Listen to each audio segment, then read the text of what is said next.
let's get Frank in here.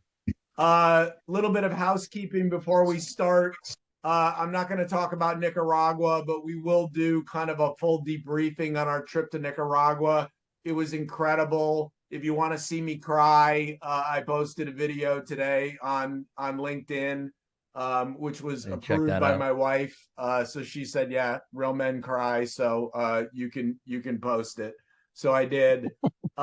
We've got Newport Beach on Thursday. So we've got a ton of people coming. And Tony Neves will be there, and RHO and Katrina Kazarian, and just a whole host of very cool people are going to be in Newport Beach. Paul Epstein's going to be there. We've got Dallas on the 18th of April.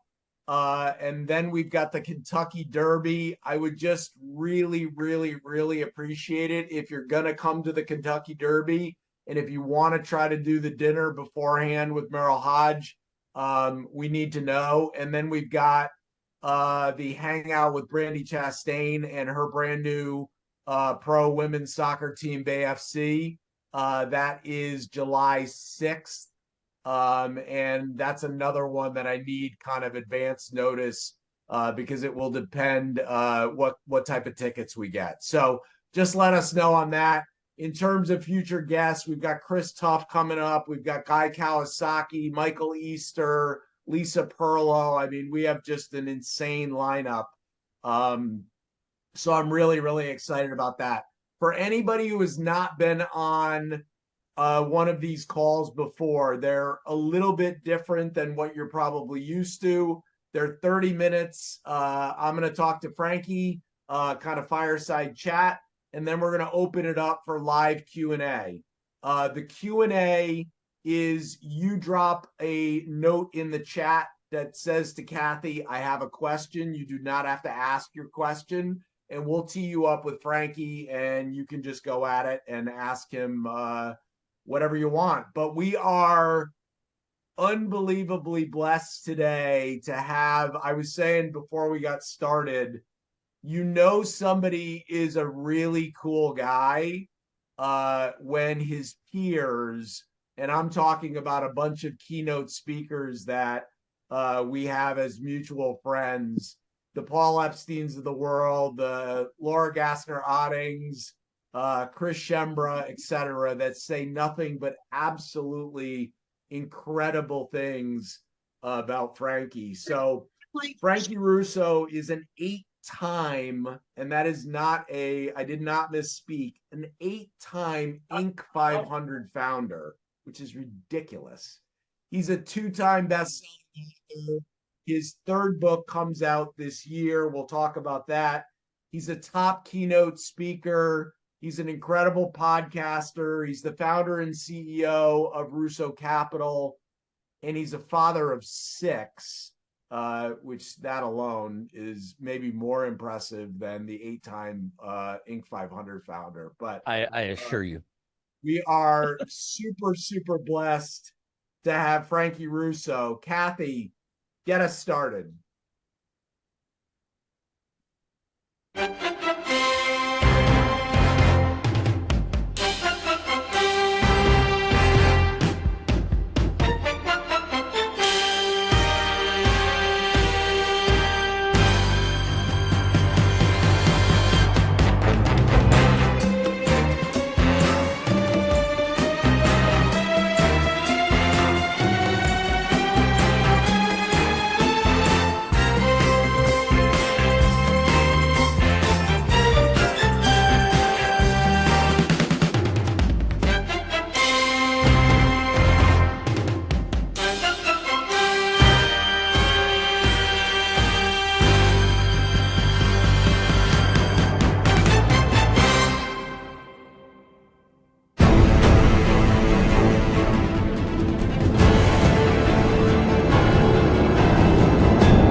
Frankie, what'd you think of Mike Perlow's intro? Geez, wow. I mean, I don't know which one was more intense, the video intro or your intro. I mean, geez, that's a lot of hype, man. I can't wait to hear what I have to say after that whole intro thing you We're did. ready. So the only man having a better hair day than me today is Frankie Russo. Oh, shoot. And that's hard to come by. I'm in Louisiana, by the way. So there's a lot of humidity down here. You got to really time it out. I There's get no it. rolling the windows down till after this, and then I'll roll them down. But yeah, it's not hard, not easy to come by. A lot of humidity. You're looking good, my friend. Looking Thank you, good. thank you. A lot of hairspray. I am excited. So there's so many different directions we can go in, but I thought one of the coolest things and one of the reasons why I was so excited to have you share with us today in the Outlier Project is your book, your books, The Art of Why and Breaking Why, are really all about purpose. And then your new book, which isn't out yet, Love Your Weird. I mean, we're the Outlier Project. It doesn't get any weirder than that. That's how I So, got here. I mean, you talk about alignment. We are totally in alignment. You know, Breaking Why, I love, defining somebody's personal success in order to understand their purpose. Let's talk about why it's so important to find your purpose and why those two books, were the first two that you wrote. Yeah, thanks so much. So it's an honor to be here. Obviously, when you said Outlier, Chris Shimbra is who introduced me to you. And I was like, all right. He was like, you got to talk to this guy. He's an outlier. You're weird. And it's funny because terms like outlier and weird are these ones that are not as like coveted. So funny story. I started this journey. It was originally, let me see if I have one. Hold on real quick. So the Art of Why, hold on. All right. So this is the first book. All right. And there's a reason why this book isn't on my desk, because I wrote it when I was way too young, right? So for the sheer fact that it allows for me to have two books, otherwise I would have scorched the earth with this little guy. Because one of the funny things about this book is that I wrote it at 35. Everybody told me to wait till I was 40 to write a book, which of course I did not listen to. And you can tell how kind of ostentatious this book is, because it's got one slogan: master your purpose, which is assuming that a 35-year-old dude has mastered his purpose, right? So that's that book. This was kind of the irony of the two books is that as I set out on the journey at 35, I thought, it's all about the art of why. And then you can see I came back and it was all about breaking why. Because essentially you're more likely to get to your purpose and maybe master it. We kind of don't ever master it, but you're more likely to get a lot closer if you look at it as an absolute dirty, breaking, hacking, rebuilding process. And so the only reason I didn't skip straight to Love Your Weird in 2022 when I put out Breaking Why was because I realized that I really owed it to my readers and the people that had been following me to do a follow-up. And this follow-up was post my Love Your Weird experience. But essentially what's in both books is still true. I just needed to go deeper. So the truth in both of these books is a guide. It's a 10-step guide to get to uncovering how can I really live out my purpose at work, at home, and really in any room that I'm in, through this process of really identifying, first and foremost, why are we here?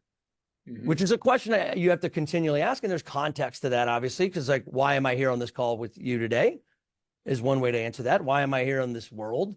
Why am I here in this position or whatnot?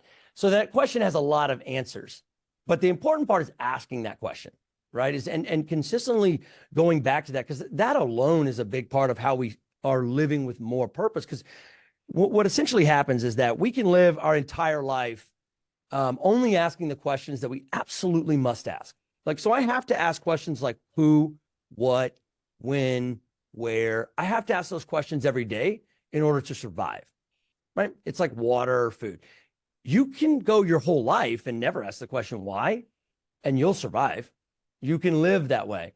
And so it was really about taking this, and the truth is a lot of what you'll find in here, I don't know if we have any drug addicts or alcoholics in the crowd, but in 2008, I hit rock bottom and decided that it was time for me to get sober from drugs and alcohol. And next month on the 12th, which is 30 days from now, I'll have 16 years of sober. Thank you. And I will tell you what surprised me about that journey. So it started out like, I didn't want to lose my family. And it was, if you remember what else was happening in 2008, there was a mortgage crisis.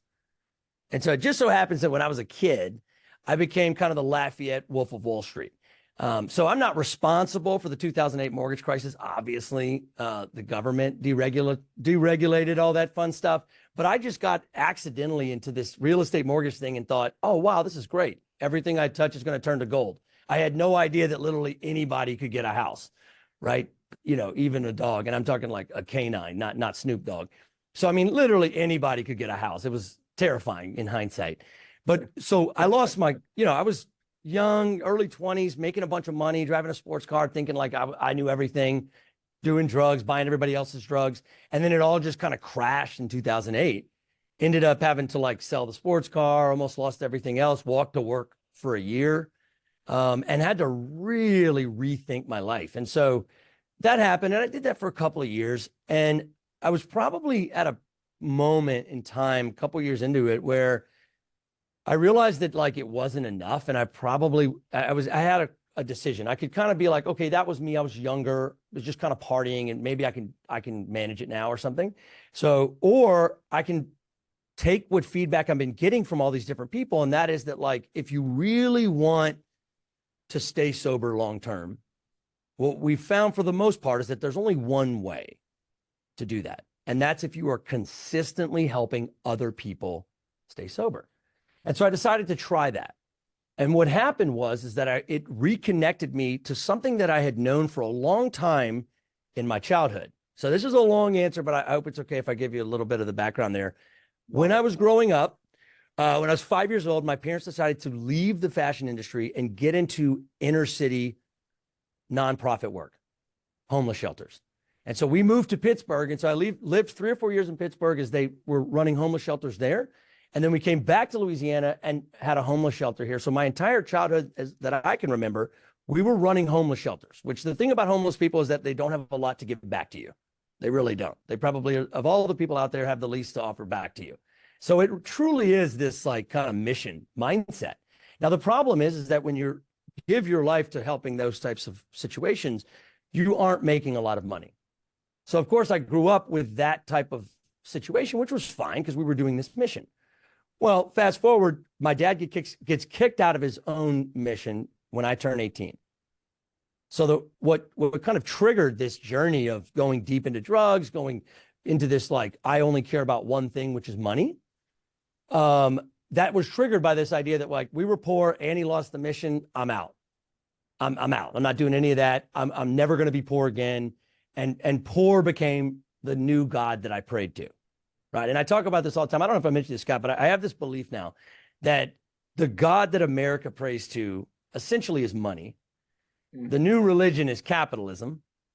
And the new church services are all the conferences and events and things like that. Now, I may be right or wrong, but essentially that's kind of where I have come full circle in this thing that's been in my blood for a long time, which is this like deep help people in need. And unfortunately, as an adult, I couldn't reconcile the two. So I thought either you're in a homeless shelter or you're creating orphanages in Africa or you're making money. And I just thought those are the two options, right? And for a long time, that was my story until by accident, I started helping other drug addicts and alcoholics anonymously, not for money, not for power, not for prestige, and not for really anything else we usually are motivated by. And it unlocked something for me that has now become a new drug.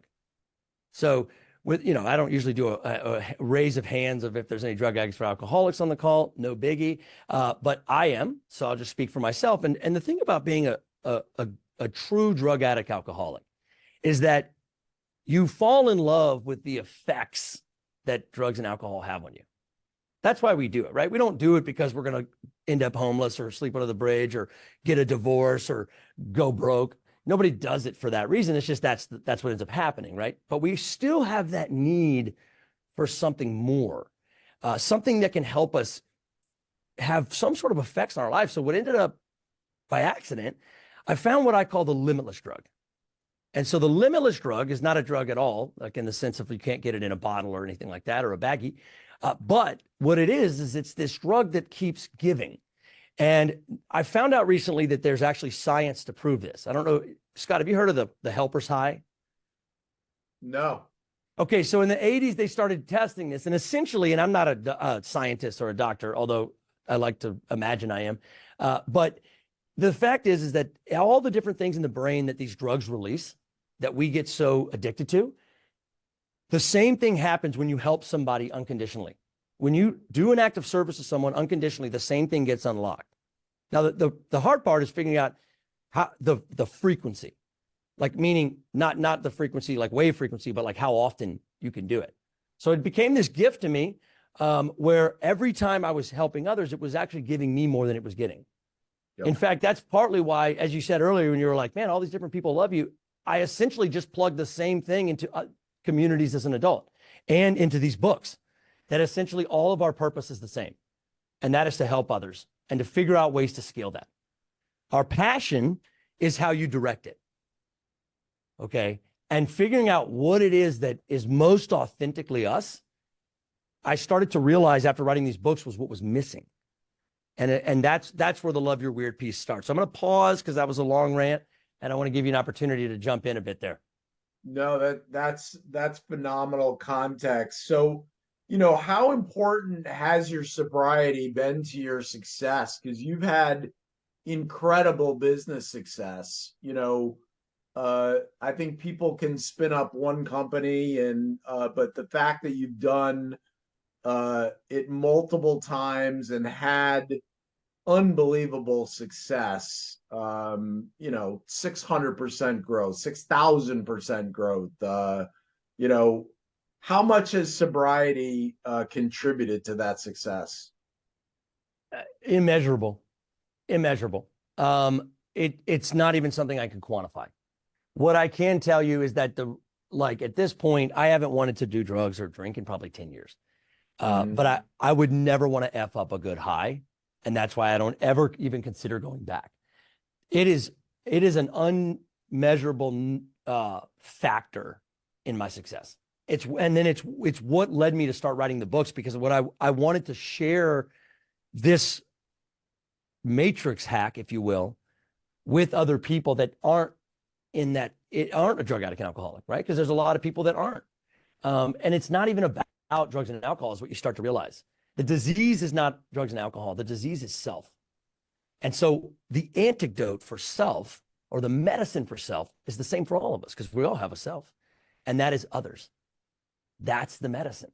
And we've seen it time and time again. It played out in like all kinds of art and history and religion and everything else.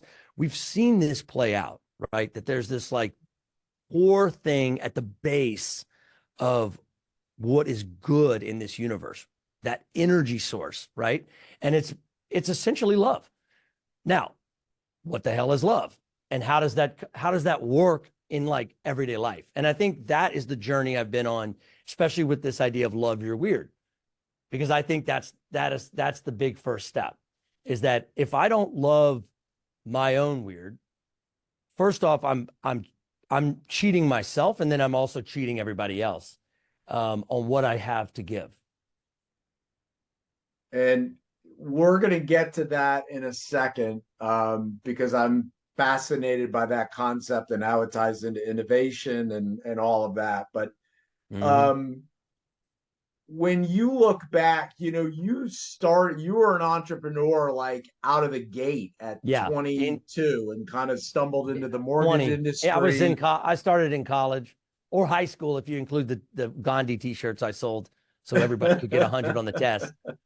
Technically, I guess that was the first one, but yes, early. And I think I've heard you say before that you didn't really consider yourself a great leader necessarily. That's right. Yet your companies have had phenomenal success. Mm-hmm. What, outside of obviously the sobriety piece, what's the secret? Yeah. So your good memory. So when I failed at my first business, right, that had taken off, I thought, oh, well, everything turns to gold. I don't know why I don't know why everyone's not an entrepreneur. Fast forward now, I know exactly why people aren't entrepreneurs, but, I was never a good CEO. I was never a good operator, employer. And that's what I walked away from that crash in 2008. And so I kind of that was my first big step back. And I said, what is it that I'm good at? And the only thing I could put together was that I was really good at make-believe. Okay. And that might sound kind of odd. It's like, oh, make-believe, right? Well, that's good. So was I at 5 years old. And so, but anyway, yes, I was good at make-believe. What does that mean? Well, I made our clients believe in our company in a way that wasn't even necessarily like a lot of evidence to prove, but they believed in it. And so I realized, okay, what if we made a make-believe company? So my first Inc. 500 business was a make-believe company, and it was called Potenza Inc. It was Italian for power. My little brother was in on it with me. He was the real creative one, and he liked the Italian name. We're Italian. And anyway, so we decided to make believe company, and we decided that we're going to make our clients and customers believe in us. And then we're going to turn around and we're going to make the community believe in our customers and their product. And that was our business. And essentially it was our own weird way of getting to branding. Absolutely incredible. And, you've bought businesses, you've had exits. What are some of the other things that you think have brought you that level of success when most entrepreneurs, and you've said before that you learn more from failure than your successes On every level. but I don't learn more from failure. I pretty much only learn from failure. Oh, yep. Yeah. So failure is a big part of it. Like that, I was so lucky, if you will, if you want to call it luck, to fail that early and fail hard where nothing I could do could fix the mortgage crisis. You see what I'm saying? I wasn't in legislature. Like I wasn't fixing that one. So it had to be super big to knock me down early, which was the greatest gift I ever got. So essentially what I have always done. So what I didn't tell you was that at 5 years old, I really believed that I was a mad scientist, astronaut, cowboy, and TV preacher. And we'll get back to that in a minute. But I believed that. And so I was always inventing things. So from a young age, I loved experimenting. And I, to this day, don't think I've ever owned a business. I've only owned experiments. That is one of the most important components here. So obviously, like this idea of imagination, which you can call it vision, call it whatever you want, that has been a big core thing. But also this idea that failure and experiments are just part of the process, right? And it early on, one of the things that sobriety taught me is this idea of progress, not perfection. And so perfection is what kills us, right? It's what tells us that failure is not okay. In fact, early on, we started to really start with one thing every time, and that was this idea of getting honest. So the other thing that's really helped my success is that I always stayed honest, especially about the problem.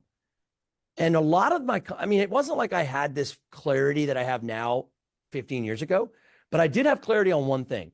And that was we would get a client and we had one objective: go all in to help them solve their problems. Now, keep in mind, we didn't know how to solve the problems. I still don't know how to solve the problems, right? The day I assume that I know how to solve your problems without any context is the day that I stop being effective. The day that the people that talk to you that say that they like me stop telling you that. Because that's the assumption, is that all of a sudden we're supposed to get to some place where we know the answers. And it's not. We don't even have to know the questions. We just have to stay curious enough to ask those questions and always stay in that space that this is just an experiment. This is just part of the process. So it's always moving, always changing, always evaluating.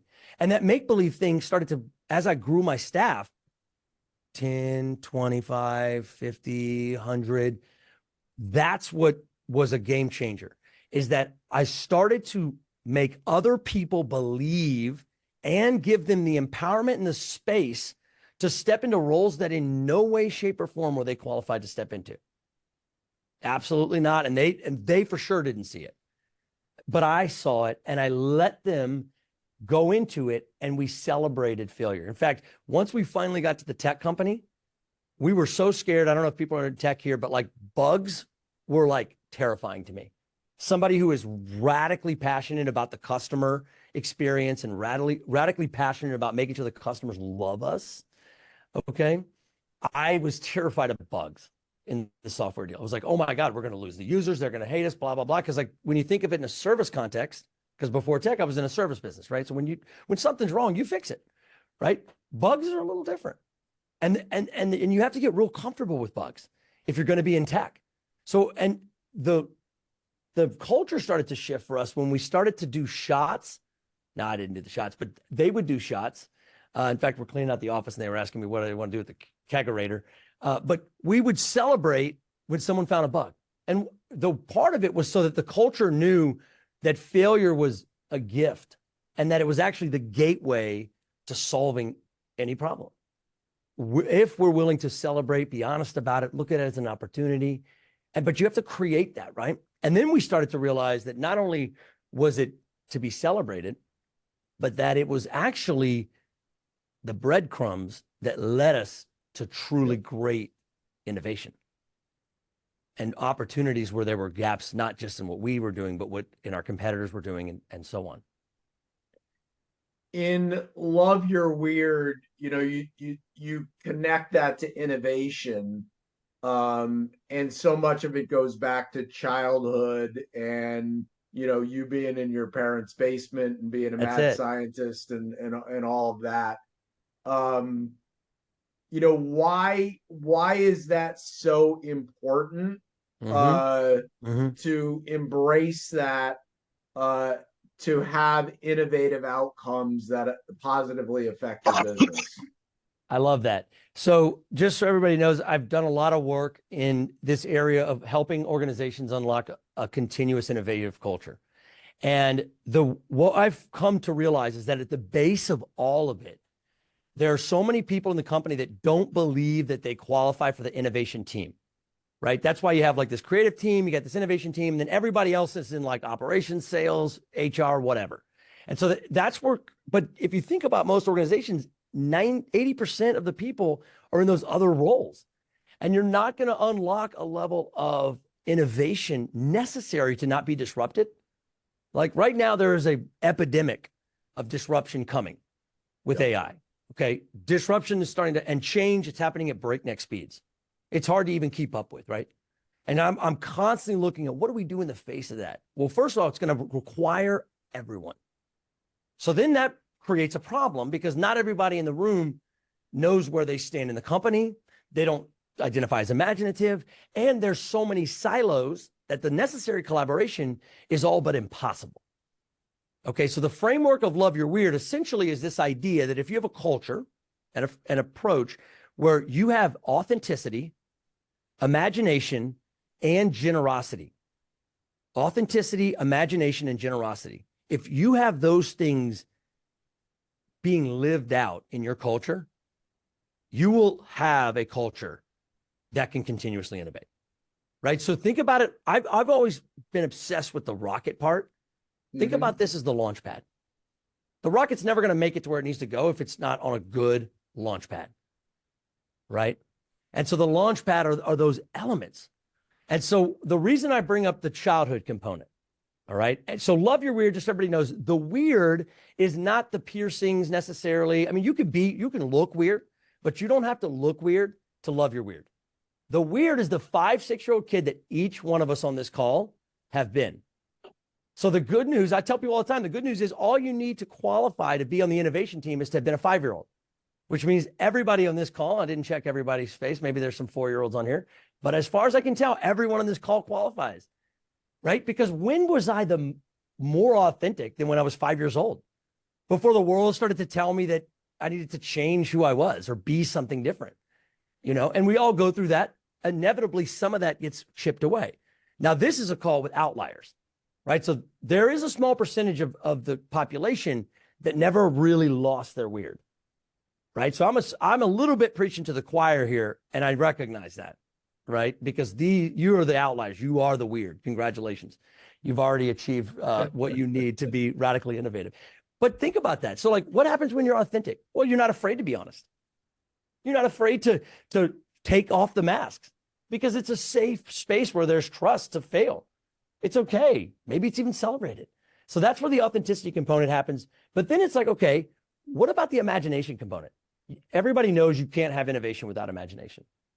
And so one thing that, I don't know if I told you this, Scott, but there's a lot of science around this. Some people on here, has anyone heard the NASA study that they did back in the late 60s where they tested the kids? I don't know if anybody's seen that. Okay, I'll give it to you real quick. So back in the late 60s, it was the middle of the space race, and they were trying to figure out how do we continue to keep America as a superpower, right? So they went to NASA and they said, what do we need to do? And NASA, essentially, they decided the only way this is going to work is if we innovate and we innovate continuously. That is the only way we're going to stay a superpower. And this relates to businesses as well as it does this country. And they were like, all right, so then we need to figure out a way to test people to find the most genius level of imagination so they would know who to hire, right? So they made this simple test, tested like 100,000 adults.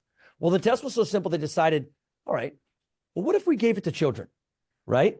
And so they took 1,600 children, sample size of the US, and they gave it to the children, and they were shocked to find out that 98% of these kids tested at a genius level of imagination, right? Because the whole thing was like, are we born with this? Is it something we learn? And it turns out that imagination is not learned.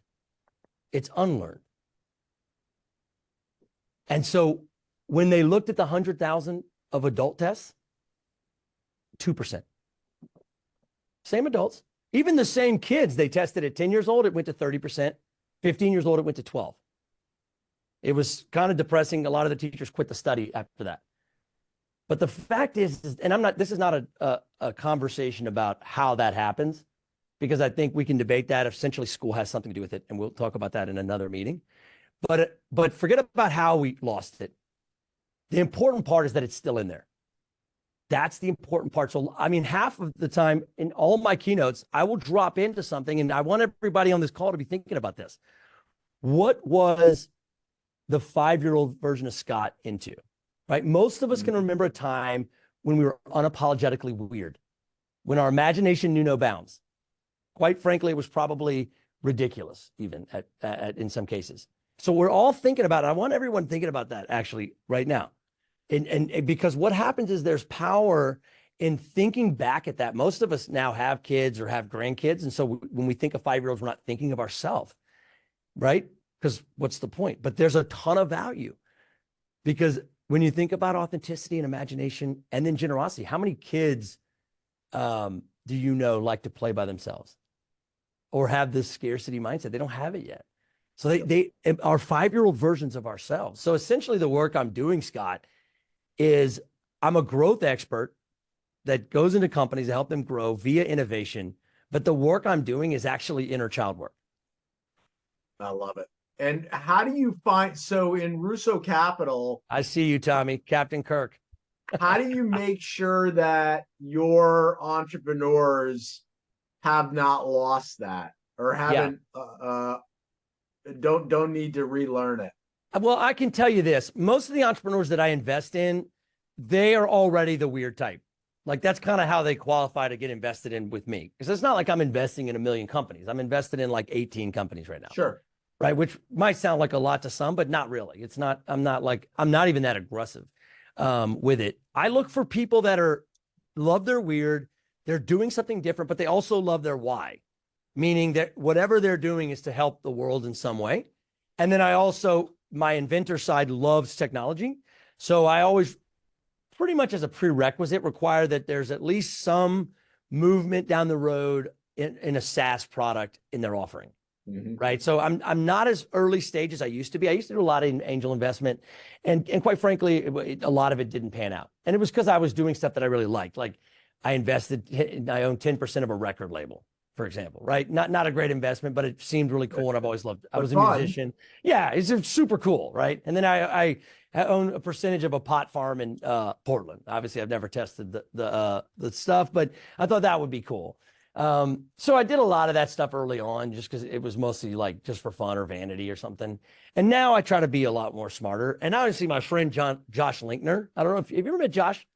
I don't know him. So No. he's another guy. His style's a little different than mine, but our resumes are very similar. Multiple exits, multiple Inc. 500. And he was the one that actually showed me the parallels of the keynote world and the investor world and how closely they're tied together. Because what happens is the position in which he meets a lot of the most powerful leaders in the Fortune 500s is from this like looking up at the stage kind of thing. So they bring him in to talk about stuff earlier on than you would if it was in the market. So it's really kind of been an interesting journey there. But essentially, like if somebody has $500,000 in SaaS revenue and is doing something that's going to help people and the automation or tech scales that's what I'm looking for in an investment right now. Love it. We have a ton of people that want to ask you questions. You ready? Beautiful. Yeah. Thanks so much. All right. Sunny in Scottsdale, Arizona. You are up. Hey. All right. Well, I'm curious, just with your drug and alcohol addictions early on, if you feel like having that in your past has allowed you to move more freely into taking big risks, causing disruption, and if so, like in what ways? Okay. Wow. Hey, Sonny, how are you? So thanks for the question. Yeah, I think so. First of all, I don't think you can be a successful entrepreneur unless you have at least a few screws loose. Okay. So I think it's just a thing. You got to be weird, have some screws loose, and be a little bit insane. Because otherwise it's like, I don't know if it's worth the squeeze. All right. So that's number one. Did it help me? Absolutely. So I was hardwired with obsessive. And it didn't matter what it was. Obviously, it wasn't always drugs and alcohol. As a kid, I would upset. Like I knew that if you go 186,000 miles per second, give or take, you are going the speed of light, which would allow for your travel forward into time. I knew that at 5 or 6 years old, and not because I was like a nerdy kid. It's just because I was obsessed with how I was going to solve time travel. Now, why? I don't know. Maybe it was Marty McFly or Doc. I don't really know. What I do know is that type of obsession. I mean, I was just on and on. Like I built, oh wait, look, you can see it. Can you see this, this little thing right here on my screen? You see that, Scott? Did it go to that? That's a hoverboard in the glass there. Yeah. Right. So I built a couple of hoverboards. I forgot that I actually still had that camera. So I built the hoverboards, right? Now that hoverboard didn't work. Otherwise we wouldn't be on this call, not without Scott paying me like $500,000 for my speaker fee. So yeah, the hoverboard never worked, but that didn't stop me from like keeping going. So that obsession was early for me. So obsession is good. We just have to be really careful where we point the obsession. And what really made me take off was that when I finally let go of the idea that like, if I do some of these things different, because I'm a drug addict, alcoholic, I'm not going to lose myself. I was very afraid that I would lose myself if I followed somebody else's path. And what I actually found out that not only did I lose myself, it put me in a position where I got this new obsession. And I have one obsession, and it's why I'm on this call today. And that is to help others unlock and grow. It is an obsession for me. And I do it every chance that I get. And if nobody's available, I do it with my children and my wife, which drives them a little nuts, which is why I try to stay busy with people like Scott. But essentially, I found a new obsession that was healthy. That's why I call it the limitless drug. Love that. Thank you. Yep. All right. We're going to Yarrow in Florida. Yarrow, you're up. Thank you, Scott. Hello, Frankie. Thanks for being with us today. Hey. And everything that you shared is amazing. Thank you for the perspective and sharing your journey. And I love your camera angles. That's fun too. So more of a thought share, but I listened to a podcast or an interview really yesterday that was talking about mindfulness and meditation in education. But there was a comment in there that the state of play is the closest that we can get to kind of a unpracticed state of meditation and mindfulness. That's and right. Your comments on being imaginative and creating make-believe and really what I perceived as leaning into that in your adult professional life just curious on your thoughts of the tie-in that I saw with that experience and methodology with kind of that flow of intentionality from a mindfulness 100%. meditation practice. That's right. So the thing about mindfulness and meditation, first of all, thank you for the question. It's Yarrow, right? Okay, thank you. So mindfulness for a person like me is very difficult. Meditation, very difficult. But the essence of why mindfulness and meditation matter is being present. And there's really a superpower wrapped around this, because if you think about this dimension that we live in, that's constricted by gravity, space, time, the only way to get out of that dimension, especially as it relates to time, is to be in the present. It's the only way we can connect with all of the other dimensions. And so I think that's why mindfulness is so powerful. But the problem is that we take it too damn seriously. Okay. That's why sometimes like our best meditation is in these unsuspecting places. It's why we're so happy when we're playing, because when we're playing, guess what we're doing? We're not judging it. You know, it's not a measurement contest. It's just play, especially when it's not even in sports. Like, let's make it like a jungle gym, right? The jungle gym doesn't have an objective that we're all trying to get to. And so the power of play at work is creating space. I mean, look at what's the most powerful company in the world? Arguably, I would say Google. Well, what did they do first? They put a bunch of slides in their office. Right now it's cool. We accepted it because we're like, oh, Google. But like early on, it was like, how do we create a space where like it matters less? That's essentially why play is so powerful, because it doesn't matter as much. And it's hard to do that at work. Why? Because we're getting slammed with budget cuts. We're getting slammed with clients firing us. We're getting slammed with stuff that we thought was going to work that's set back and it doesn't work. Constantly slammed with stuff that absolutely matters and affects our livelihood. So of course we take it super seriously. And it's not like you can afford to not take it seriously.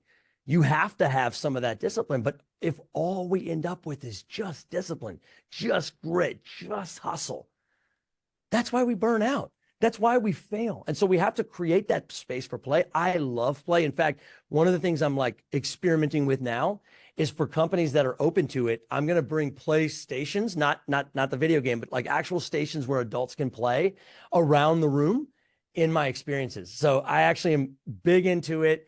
There's something there. It might sound ridiculous, but it's important, because you're creating this space that you got to give your imagination space before you immediately judge it. So I hope that helps. Absolutely. Yeah, thank you. Big into it. Scott Raven in Atlanta. You're up. Hello, hello. Hey, Frankie, this is phenomenal, Scott. right? I have a lot of correlations in terms of my own personal story, having gone through a bout of alcoholism in 2017 and loving my why, loving being able to share that story and create impact as a result.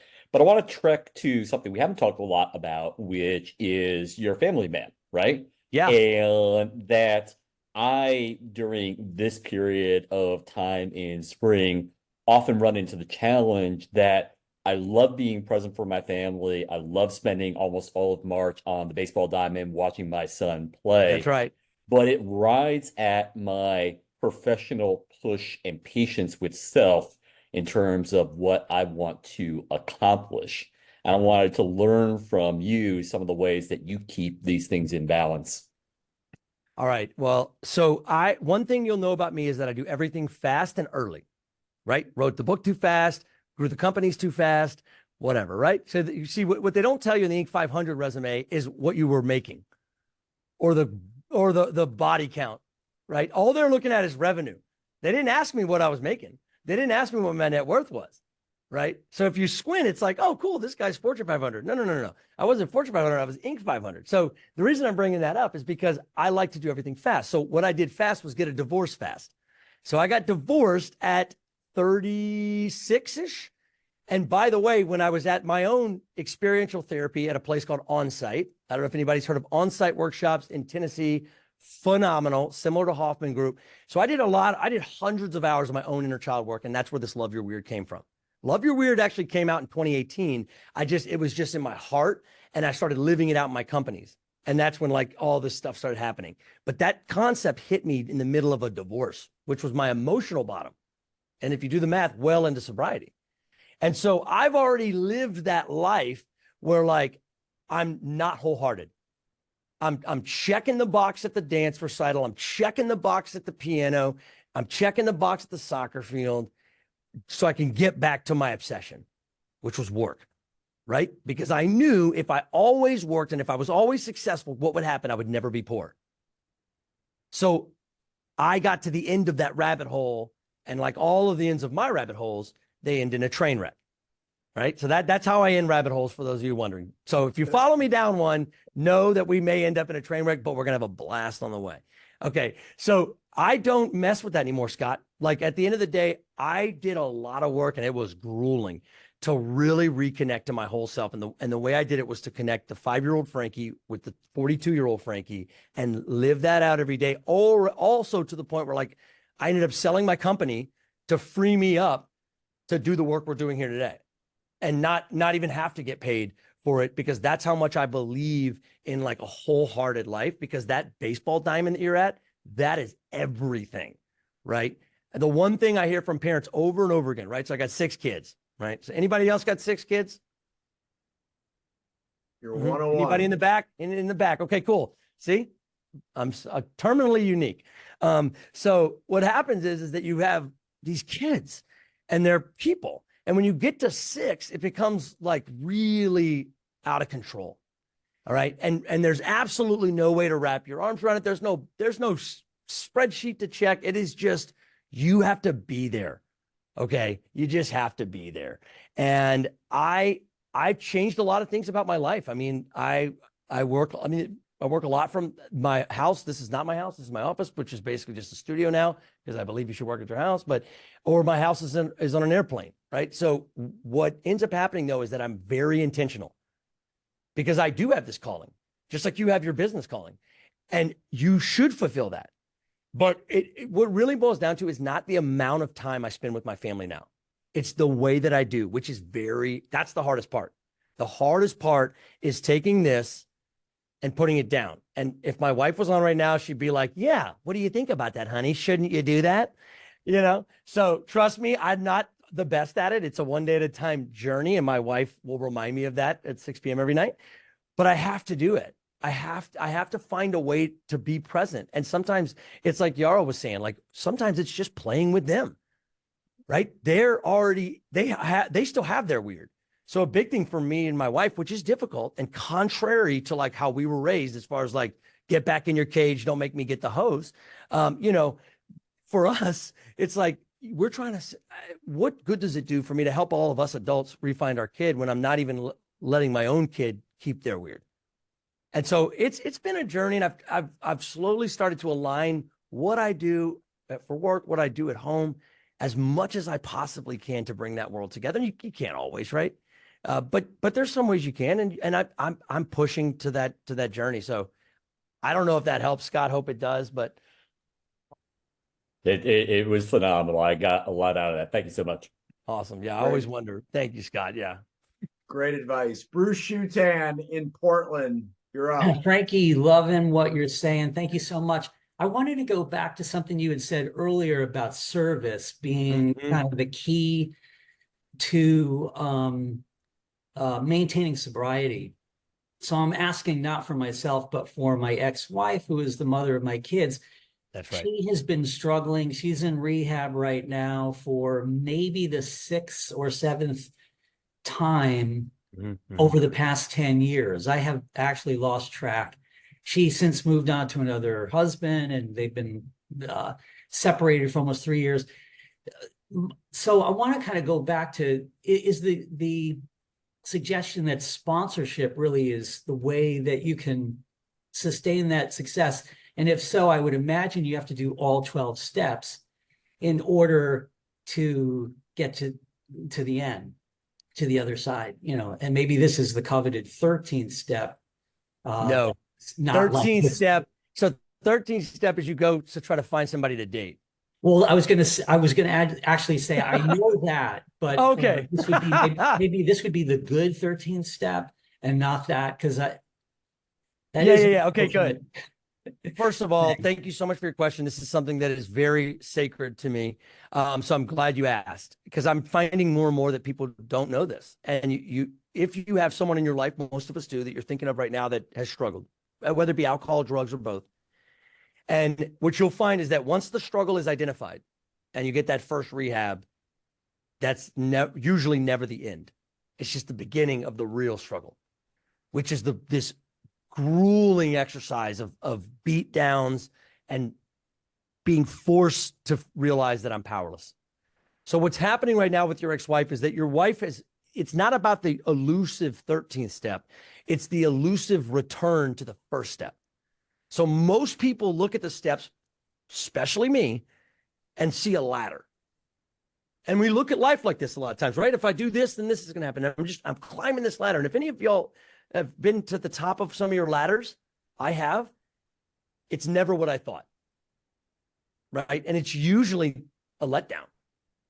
It's not until I bend that ladder into a circle that the true gold starts to get unlocked, because that is the circle of life. That is the cycle. And so the elusive 13th step is the return to the first step, but not alone. So I tell people all the time, because the guy, we're not allowed to say the name of the organization that most people in their heads are thinking. So I'm not allowed to say that name. That's part of our traditions, right? But what I will tell you is that I have a friend, and his name is Bill. Okay, so I can't say Bill's name. And so Bill, I never got to meet him in person. In 1935, something profound happened. Okay, Bill, just like me, just like your ex-wife, and like many people that we know, continue to try to get sober. And so what happened was sometimes he would like get all this information about the disease, and that would help him for a little while. Or he would start working out or eating better, and that would help him. And then he would have some crazy idea like, well, if I put milk with the whiskey, maybe that'll make it softer, right? So it won't be a big deal. And then he had one, he was like, well, that wasn't that bad. So he had another, right? And 25 milk and whiskeys later, and I don't know if that's where White Russians came from, but the point is that we're constantly trying to fix this thing the wrong way. And it wasn't until the most this guy, Bill, my friend, ever got was 6 months, 6 months with doing like the knowledge and the workouts and all this stuff. He was never able to get sobriety until one night he decided that he was going to call the local church and see if there was someone he could help instead of going down the other way to the hall to get a drink at the bar that sounded amazing and had the music and it was just calling him. And that moment is what changed millions of people's lives, myself included. And it's, in essence, to answer your question, the first 11 steps are simply there to get to the 12th step. I tell people all the time, it's like the 12th step is the drug you've been looking for. So if you think of the 12 as like just the big stuff, like I got to assume there's not a lot of heroin addicts or meth addicts on the call. But just so you know, the reason people like those is because they're so damn good. Now, they'll ruin your life in like 30 days or less, but they're good. They're great drugs, right? If you want that, which most people, by the time they get to where your ex-wife's at, and it might be alcohol, right? It might be hard liquor versus like some weird spritzer. But the fact is that the light stuff down here can give you some relief. It's like the difference between like kind of maybe smoking a joint or having like a beer versus like going hard on alcohol or a heavy drug. And I say that because that's the mindset of an alcoholic drug addict. This is the way that I speak to them. Like just so everybody knows, I don't walk into every board meeting and have this talk. Some of y'all are like, holy shit. But the fact is that absolutely positively, the only way to stay sober, period, is to help other alcoholics and drug addicts. So until that mind shift happens where I'm going to meetings, I'm going to rehabs, I'm going to jails to help the newcomer, because remember I told you it comes back to the one. Basically, if she never wants to drink or do drugs again, all she has to do is stay at somebody else's bottom. I stay at someone else's bottom. I'll probably get 12 phone calls today from people that don't pay me. There's nothing they can give me. And they're at bottom right now, trying to figure it out. I've probably sponsored 300 people at this point. Okay. And I don't do that because I'm a saint or I'm trying to create some sort of mission. I do it because it feels so damn good. And you start plugging that shit into business, and anybody you meet, like I'm doing right now with y'all, it's like, I don't know how any of y'all are going to feel when we're done with this, but I knew damn sure before we got on how I was going to feel. Yep. which is effing great. I hope that's okay. Bruce, Better to be honest helpful? about it. Thank you, Frankie. Yeah, you're welcome. And hey, also too, just a caveat, please feel free to reach out to me at any given time with any questions that anyone has about family members that are struggling. You can find that LinkedIn, find me anywhere, or you can go on my site. I'm happy to help with that. It's full. Of course, I'm going to keep it anonymous, but if you need another perspective, I'm always happy to help if somebody's out there and if you're struggling. Perfect. Our next question is from John Westman in Boston, who's a professor at BC and Harvard. So Okay. get ready. All right. Should I be intimidated? You Oh, should Not no. at be. all. Hey, Frankie, thanks for your wisdom. Thanks for all the good work you're doing. Really appreciate it.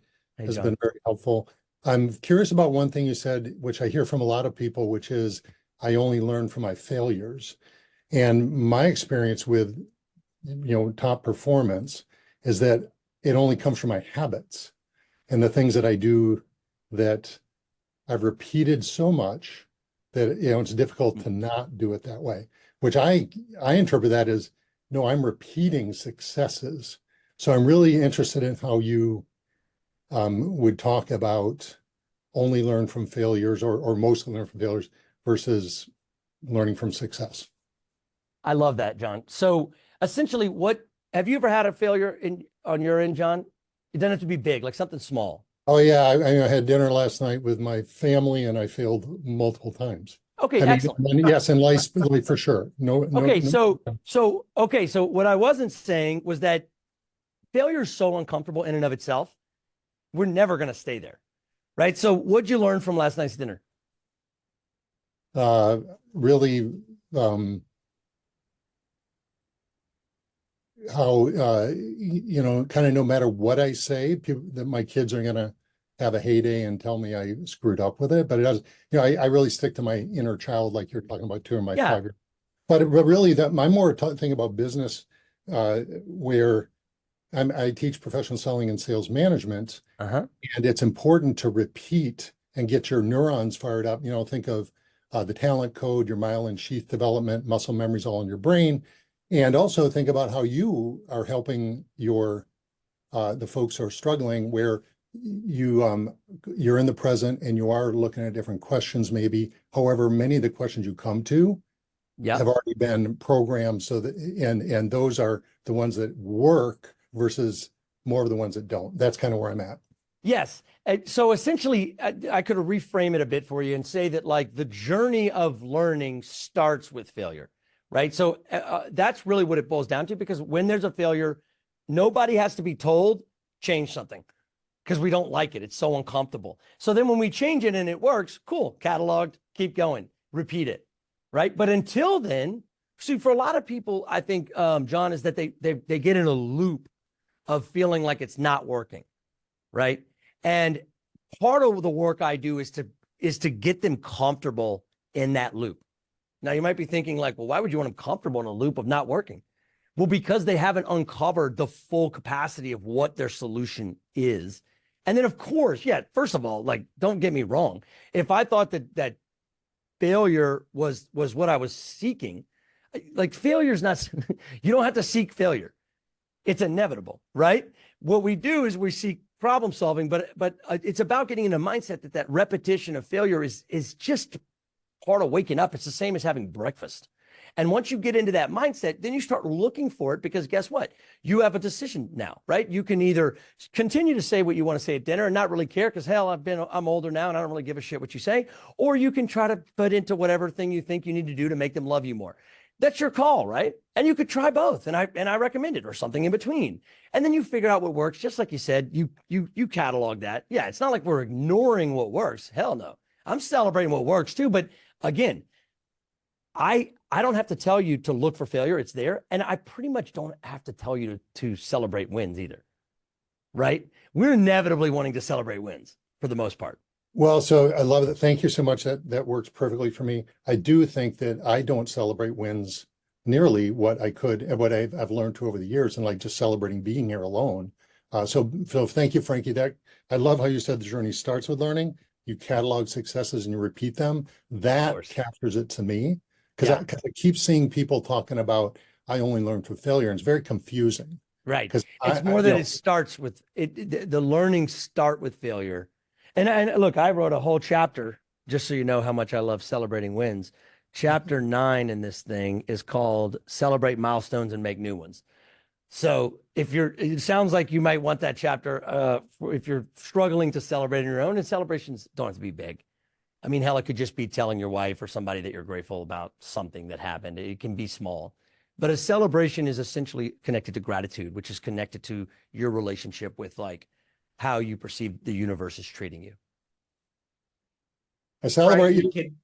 Nice. Oh, wow. Nice fireworks. Nice. Dude, John, you couldn't have timed that better. that's pretty good. Balloons for Frankie. Wait, Thank can I you. do Love that? this. Love this. Yeah, love it. I mean, hold on. Let me see if I can do fireworks. You do not get this from your average professor. Everybody do the I 2 love it. thumbs up. See if you can get some fireworks. It's really cool. Yeah, let's see if we got it. Let's do some fireworks. Yeah. Okay, go. Whoa, John, you went laser beam. Okay, some of y'all, we might have to change our settings or something. I don't know, John, you're like on fire. You guys One are with the very force. high tech. Jeez, Very man, high you're tech. one with the force. Frankie, I want to be cognizant of your time. We have one more question. Can we sneak one more in? Oh, yeah, absolutely. No, this is awesome. You guys are amazing. I'm enjoying the heck out of it. And when I say you guys, that's just something I say in the South, by the way. I'm trying to learn to say just you. Vic all in y'all. Tennessee, Y'all. you're up. All right, I'm gonna You're be our the pinch, cleanup hitter. I'm gonna be the pinch hitter, Frankie. I really appreciate you. Thanks for spending time with all of us. I think my final question is going to be really. I think you nailed it with the previous question, like just celebrating from failures. I think just working in a lot of different companies, I don't think we do a really good job of really celebrating out of failures. Like when we, the whole point about innovation, when you do good stuff and it's the inner child and you're being creative, whatnot. How do you get better at that? How do you, like in these days, 90, a lot of people getting laid off, a lot of people can just really deal with all that budget cuts. I think you nailed it right in your talk. How do you still kind of propel teams and individuals, including myself, right? To continue to kind of build that culture of celebrating failures, because that's not going to stop, right? We're always going to innovate. We're going to harness innovation. The thing about AI that you talked about.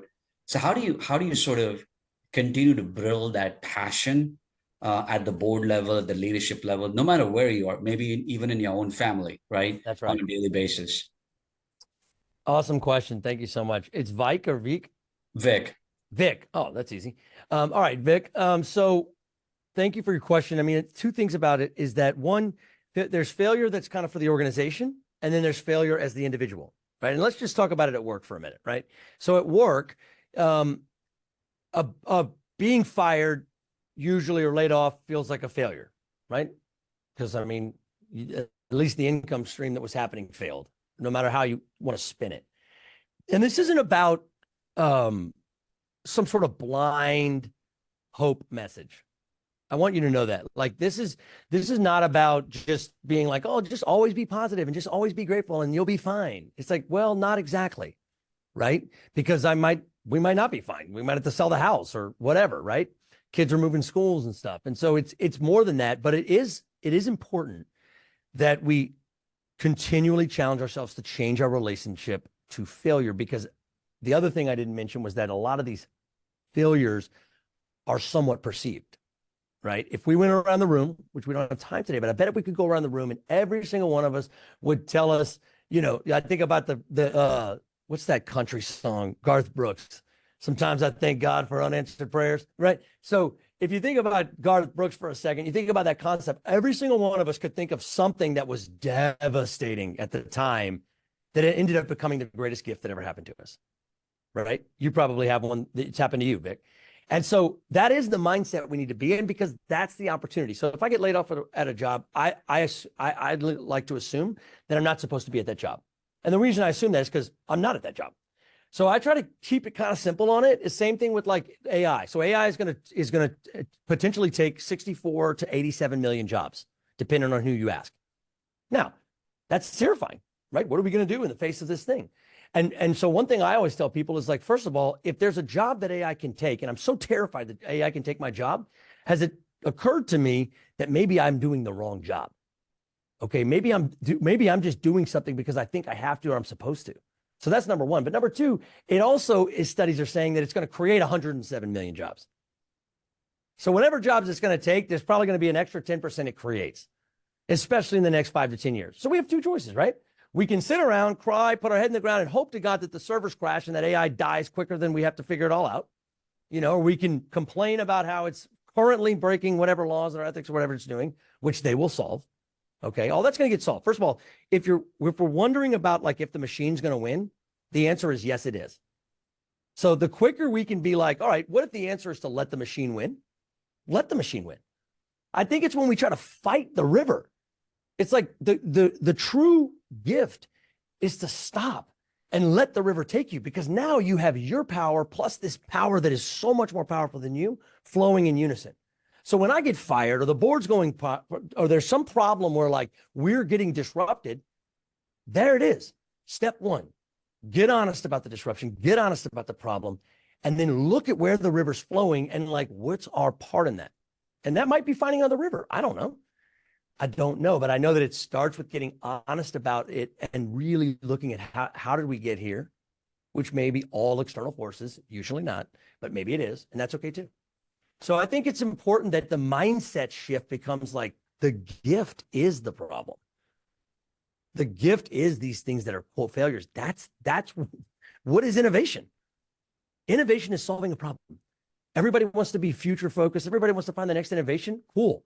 Get obsessed with the problem and you will have the next innovation. You will lead the future. If you're obsessed with the problem, you're comfortable with the problem, you're willing to live in the problem when no one else is, you write the future. Unbelievable. Love it, Frankie. Thank you so much. That's probably why I'm part of this Outlier project. I think. Oh, there you go, Scott. Frankie, Scott, you owe me a beer, except I don't drink.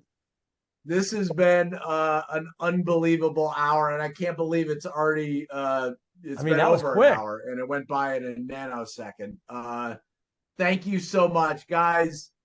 Make sure you buy Breaking Why when Love Your Weird comes out. Buy it, leave a review. I know it means everything to authors, and support Frankie, because obviously you know, he's got there were numerous mic drop moments in the past hour. So make sure you support him as best you can. And Frankie, I cannot thank you enough for carving out the time to spend with us today. It was my absolute pleasure. You guys are awesome. Love what you're doing here. Like, I can really tell there's something special going on here. It's awesome. I love it. I love it. Thank you very much. Have a great day. And we will talk again soon. Talk soon. All right. We'll see you guys. Thanks for joining, and I'll see you guys tomorrow on Wednesday. See you guys.